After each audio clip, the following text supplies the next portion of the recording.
Bonjour à tous, nous sommes le jeudi 14 mai et en ouverture du journal du jour, nous allons parler du match entre le RC Lens et le Paris Saint-Germain, un match qui a été décalé, un match qui est synonyme également de titre pour le Paris Saint-Germain. Ils sont officiellement champions de la Ligue 1 McDonald's. Et oui, j'ai dit Ligue 1 McDonald's comme si j'étais un diffuseur professionnel qui était contractuellement tenu de parler du sponsor de la Ligue 1. Me demandez pas pourquoi j'ai fait ça, je dois avoir la dalle. On parlera également de la situation du Stade brestois qui est quelque peu affolante économiquement parlant, mais si vous êtes brestois, rassurez-vous, ou plutôt ne soyez pas plus effrayés que la moyenne puisque cette situation brestoise est assez représentative de la Ligue 1. Nous parlerons de José Mourinho car ça bouge encore dans ce dossier, de Manuel Neuer qui est définitivement éternel et de Fernandez Pardo qui va s'inscrire dans la durée avec les Diables Rouges. Installez-vous confortablement et bienvenue pour le journal du jour. Victoire 2-0 pour le Paris Saint-Germain à Bollaert face au RC Lens, mais j'ai envie de dire respect aux Lensois parce qu'ils ont été extrêmement dangereux et valeureux au cours de cette rencontre. Ça n'a pas suffi, ils se sont heurtés à un mur, on va développer, mais en tout cas cette victoire parisienne est synonyme de titre de champion de France pour le PSG. Qui aurait pu prédire? Absolument tout le monde bien évidemment, mais c'est quand même un peu dommage qu'il y ait eu ce décalage en termes de timing de la rencontre. Voici les compos qui étaient alignés et incontestablement l'homme du match c'était Safonov, 8 arrêts et pas que des simples, il a été absolument héroïque. En fait, je vais dire les choses de manière très claire, je pense que c'est la meilleure performance d'un gardien de Ligue 1 que j'ai vu cette saison. Il a été absolument impérial et le PSG a eu besoin de lui. Ce PSG était finalement un PSG un petit peu en gestion. Par exemple, Kvaratskhelia est buteur, mais on peut pas dire qu'on ait vu le Kvara version Ligue des Champions. Il était moins tranchant et t'as une différence du niveau entre les compétitions qui est assez abyssale. Il y avait Dembélé, certes, il y avait Barcola, certes, mais alors le bon vieux Bradley, on peut pas dire qu'il ait marqué des points avec cette titularisation face à Désiré Doué. Il a été plutôt décevant et d'ailleurs le buteur, le deuxième buteur du PSG en plus de Kvara, c'est Mbaye qui a fait une entrée. De manière générale, je dirais que c'est un match assez symbolique pour le Paris Saint-Germain avec un peu de rotation, des joueurs qui sont pas forcément au même niveau qu'en Ligue des Champions.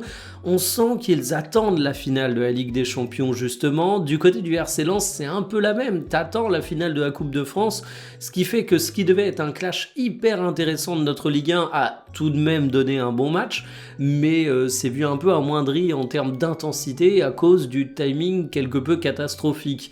Alors sur les statistiques de la rencontre, vous comprenez pourquoi je dis que Safonov est l'homme du match. Les Lensois ont beaucoup tiré, 25 fois, 2,87 buts attendus. C'est une dinguerie, il n'y a aucun but qui découle de ça. Et c'est une équipe que je trouve vraiment toujours aussi séduisante, le RC Lens. Même dans le cas d'une défaite comme au cours de cette soirée, ça fait plaisir à voir évoluer. Bon, du côté du PSG, on est champion de Ligue 1, on a désormais 9 points d'avance au classement général. Paris est trop fort, même quand ils sont dans la gestion, même quand il s'agit de faire tourner, Paris est trop fort, c'est une équipe absolument monstrueuse. Félicitations aux Parisiens. L'avenir du Stade brestois est en danger, c'est directement Gérard Lesaint, coprésident du club, qui le déclare lui-même dans le journal L'Équipe. Il y a une petite interview qui a de quoi faire peur. Alors déjà, concernant les droits TV, on ne cesse de répéter qu'ils sont absolument catastrophiques pour les clubs de Ligue 1. On a un exemple très concret avec le Stade brestois qui auparavant touchait entre 20 et 25 millions d'euros de droits TV. Vous savez combien ils vont toucher cette saison? 8 millions. C'est une diminution majeure qui a des impacts significatifs. Le budget du club va passer de 50 à 35 millions d'euros. Évidemment, pour pallier ça, il va falloir faire des ventes. C'est annoncé 2 à 3 grosses ventes du côté de Brest au cours du mercato estival. Et c'est une situation qui est vraiment alarmante, qui montre que Brest est dans une galère économique. Mais c'est le cas de ce que vont connaître tous les clubs de Ligue 1 en dehors de ceux qui sont européens. Vu que la Ligue 1 ne va plus rien rapporter en termes de droits TV, soit tu vas devoir vraiment taper dans ton budget, soit tu as la chance de te qualifier en Coupe d'Europe et ta thune va venir de là. D'ailleurs, le coprésident du Stade brestois se montre critique envers Ligue 1 Plus et le marketing de la chaîne. Je le rejoins sur pas mal de critiques, mais par contre, il y a un point où il est un peu à côté de la plaque, je dois bien le dire. Il parle de 325 millions d'abonnés de la Ligue 1 sur les réseaux sociaux. Alors déjà, dans l'article, on ne sait même pas s'il parle des clubs, on ne sait même pas s'il parle des réseaux de la Ligue 1 en elle-même, mais en tout cas, il prend tout ça au cumulé et il dit qu'avoir seulement 1 million d'abonnés sur la chaîne, du coup, c'est pas au niveau des attentes.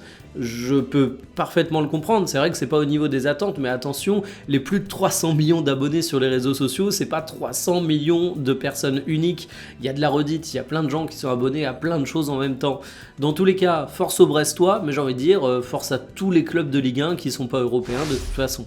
Mourinho au Real Madrid, ça chauffe, c'est désormais quasiment certain, selon le média bien informé The Telegraph, mais alors tout le monde n'approuve pas l'arrivée du Special One du côté du Real. On a notamment Iker Casillas qui a fait un petit tweet où il disait qu'il jugeait que d'autres étaient mieux qualifiés que Mourinho.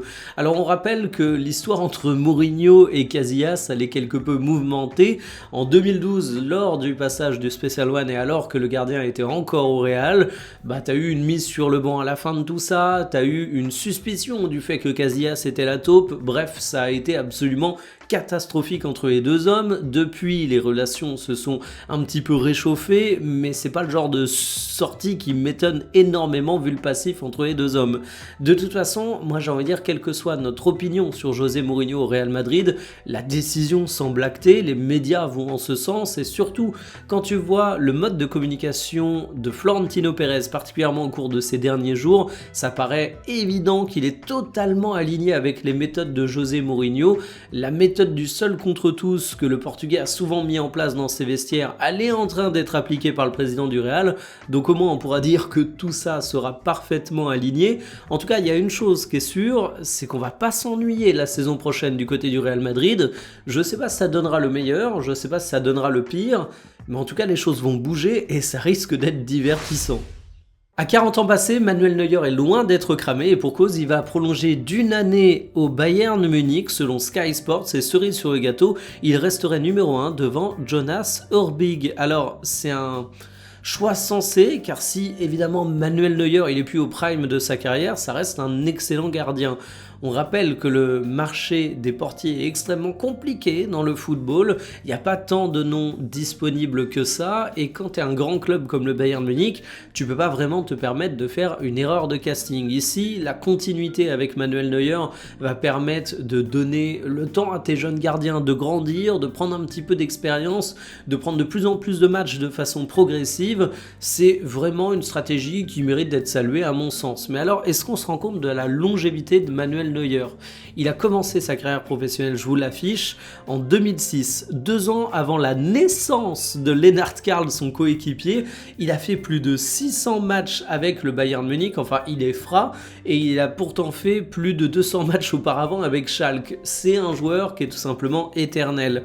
Alors c'est certes plus facile pour les gardiens de but que pour les joueurs de champ, mais j'insiste, Manuel Neuer aujourd'hui, il joue pas en Saudi Pro League, il joue pas en MLS, il joue pas dans un club mineur, il joue dans une des meilleures équipes d'Europe, dans un club qui a été en demi-finale de Champions League.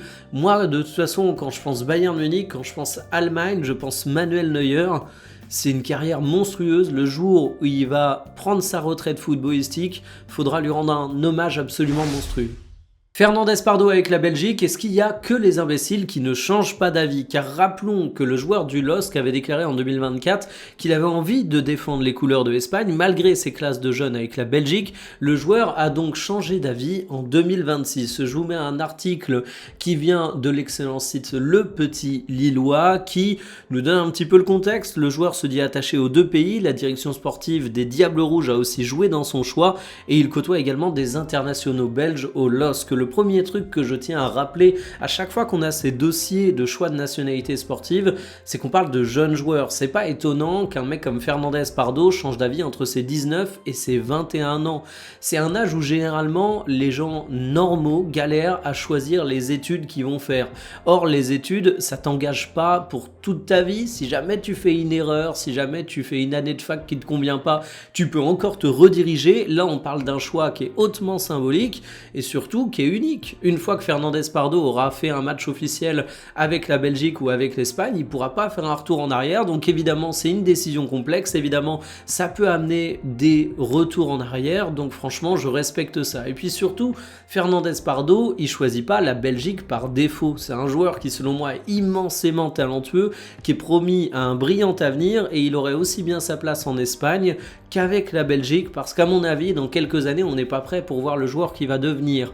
Et du coup, on peut pas l'accuser de faire un choix par défaut en allant chez les Diables Rouges. Et moi, je suis très content pour les Belges. C'est une sélection que j'ai toujours appréciée. Je pense qu'ils ont ici un grand talent qui les rejoint. Et puis finalement, on parlait de trou générationnel pour la Belgique après sa génération dorée. Alors évidemment, t'es pas parfaitement doté à tous les postes et il y a des questions qui se poseront. Mais quand on regarde les joueurs les plus valorisés en Belgique, bah t'as quand même pas mal de talent. Fernandez Pardo, il va rejoindre une sélection qui est vraiment super intéressante. Donc je suis pressé de voir comment ça va tourner. Et bah faites la fête en Belgique parce que franchement, c'est une très belle prise. Terminé pour le journal du jour, cet après-midi, nous allons jouer au jeu du sélectionneur. Pas mal de sites, comme vous le savez, permettent de faire sa liste de l'équipe de France pour la Coupe du Monde 2026. Il y a évidemment une actualité qui va intervenir sur ce sujet ce soir, mais je peux pas faire la vidéo après. Donc on va déjà faire notre petite liste. Ce sera, je pense, un format long à la cool.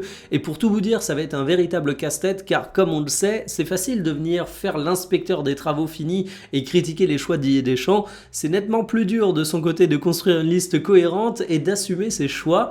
Je pense que j'aurai quelques tortures, mais je vais essayer de pas trop préparer ça pour justement vous partager les réflexions et les tortures. Je vous donne rendez-vous aux alentours de 17 h, qui fait bien votre journée. Salut!